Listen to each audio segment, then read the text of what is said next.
মজার মজার গল্প পেতে কার্টুন ঘর বাংলা চ্যানেলটা সাবস্ক্রাইব করো আর অবশ্যই একটা লাইক দিতে ভুলো না। ভোরের গ্রামে কুয়াশা এখনো ঝুলে আছে। মাটির রাস্তা ধরে ধীর পায়ে হাঁটছে দু একজন মানুষ, পুকুরে হাঁস সাঁতার কাটছে। দূরে গরুর গাড়ির শব্দ মিলিয়ে যাচ্ছে। গ্রামের শেষ প্রান্তের এক পুরনো টিনের ঘরে বসে আছে রফিক আর তার স্ত্রী। সংসার চলছে কষ্টে, তবুও দুজনের চোখে ভালোবাসা আছে। শুনছ, চালের হাঁড়িটা প্রায় খালি হয়ে গেছে। আজ যদি কিছু আনতে না পারো, দুপুরে কি রান্না করব বলো? জানি গো, তাই তো ভাবছি আজ সকালেই বাজারে যাব। দেখি কেউ একদিনের কাজ দেয় কিনা। কিন্তু তোমার শরীর তো পাল থেকে খারাপ লাগছে, কাজ করবে কিভাবে তুমি? শরীর খারাপ আর ভালো, কাজ না করলে তো আর ভাত জুটবে না মুখে। ও রফিক কাকু, আজ বাজার থেকে আমার জন্য একটা জিলেপি আনবে? আচ্ছা মা, দেখি যদি টাকা পাই হাতে তাহলে অবশ্যই আনব। নিজের জন্য কিছু কিনতে পারো না, আর ওর জন্য জিলেপি আনবে? আরে, ও তো আমাদের নিজেদের মেয়ের মতোই, এভাবে বলছে কেন? রফিকের নিজের সন্তান নেই, তাই সাইমা যেন তাদের খালি জায়গাটা ভরিয়ে রাখে।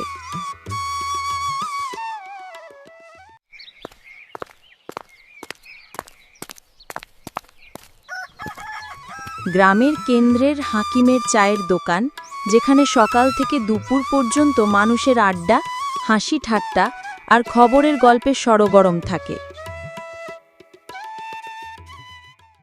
আরে রফিক ভাই, আজ এত সকালে? কি কাজের খোঁজে আসলেন নাকি? ভাই, ভাবলাম আজ একটু আগে বেরোই, হয়তো কোনো কাজ পাওয়া যেতে পারে। আপনার শরীরটা তো একেবারে শুকনো ডালের মতো, ভারী কাজ দিলে সামলাতে পারবেন তো? চেষ্টা তো করে দেখি, চেষ্টা করলে আল্লাহ সাহায্য করেন ভাই। এই রফিক মানুষ হিসেবে খারাপ না, কিন্তু কপালটা কেমন জানি। ভাই, কপাল ভালো হলে তো এই বয়সে মানুষ গড়বাড়ি বানায়, জমি কেনে।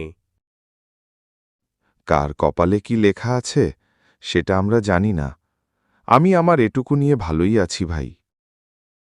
শুনলাম বাজারে আজ নাকি লোক লাগবে, পাটের গাদা তুলতে হবে, তবে মজুরি কম দিবে ওরা। মজুরি যতই কম হোক ভাই, অভাবে সবই কাজের হয়। আচ্ছা, তোমরা থাকো, আমি দেখি বাজারের দিকে একটু যাই, যদি কোনো কাজ মেলে। হাকিম ভাই, শুনলাম আপনার গরুটা নাকি অসুস্থ? হ্যাঁ রে, আজ 3 দিন ধরে হাঁটছে না, শুধু বসে থাকে, ঘাসও ঠিকমতো খায় না। তাহলে মনু ডাক্তারকে তোদের বাড়ি নিয়ে দেখাস না কেন? ওই গ্রামেও কয়েকটা গরু এরকম অসুস্থ হয়ে মারা যায়। আচ্ছা, দেখি কালই যাব আমি মনু ডাক্তারের কাছে।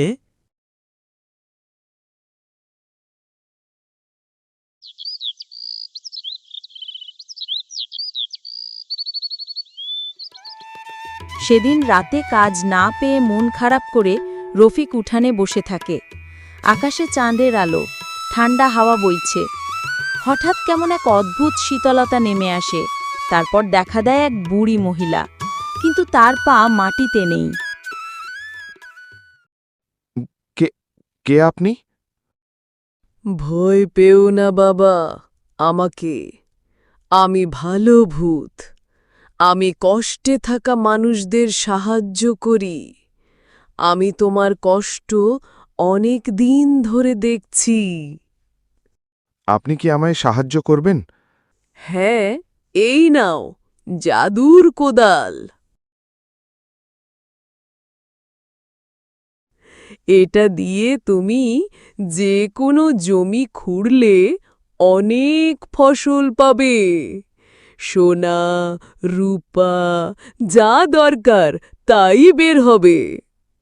কিন্তু মনে রেখো, লোভ করলে অথবা খারাপ কাজে ব্যবহার করলে এটার ক্ষমতা চলে যাবে। আমি প্রতিজ্ঞা করছি এটা শুধু আমি মানুষের উপকারে ব্যবহার করব, কখনো কোনো খারাপ কাজে ব্যবহার করব না।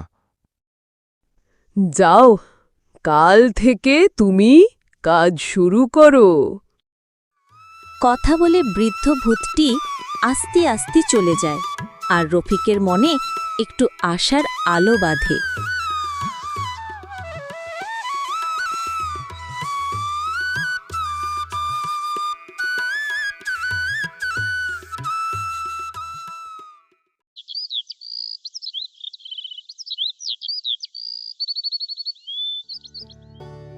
পরদিন সকালে রফিক কোদাল নিয়ে বেরিয়ে পড়ে কাজে। পাশের গ্রামে ছিল সর্দার, তার অনেক জমি আছে, সেখানেই রফিক আজ কাজ করবে।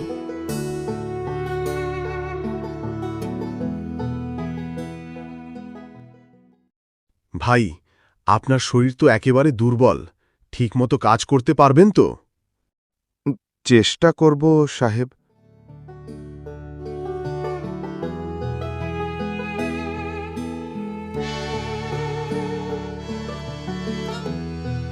এভাবেই রফিক কিছুদিন কাজ করতে থাকে, আর তার জাদুর কোদালের কারণে জমিতে ধানে ভরে যায়।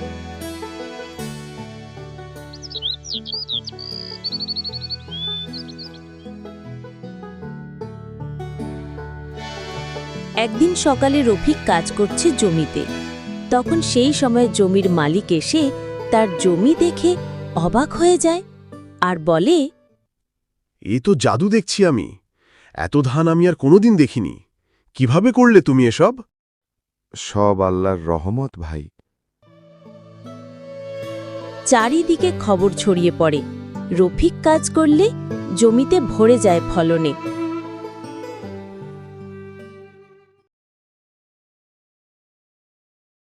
রফিক ভাই, আজ আমরা 3 জন আপনার জন্য অপেক্ষা করছি।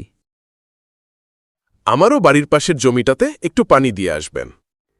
আমার জমিটাও একটু খুঁড়ে দেবেন ভাই। ঠিক আছে ভাই, আমি ধীরে ধীরে সবারই কাজ করব।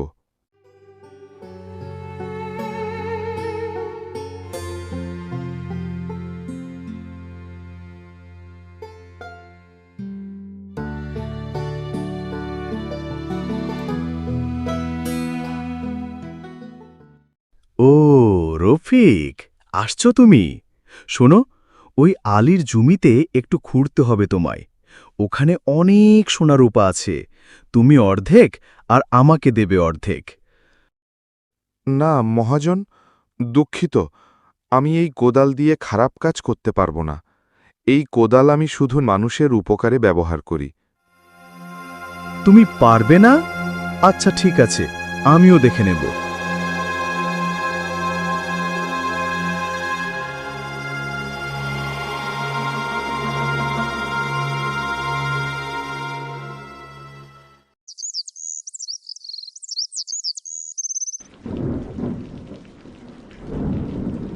ওই দিন রাতে মহাজন রফিকের বাড়ির দিকে যায় কোদাল চুরি করতে, কিন্তু হঠাৎ রাস্তা দেখা হয় সেই বৃদ্ধ ভূতের সাথে। ভূত দেখে মহাজন ভয়ে কোনো রকম দৌড়ে পালায়।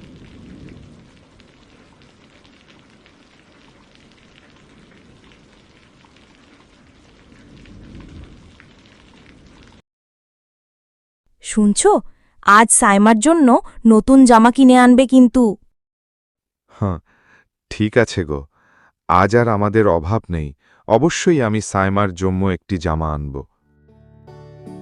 দুঃখের দিন চলে গেছে, কিন্তু রফিক ভুলে যায় না সেই সময়ের কষ্ট আর বৃদ্ধ ভূতের উপকার।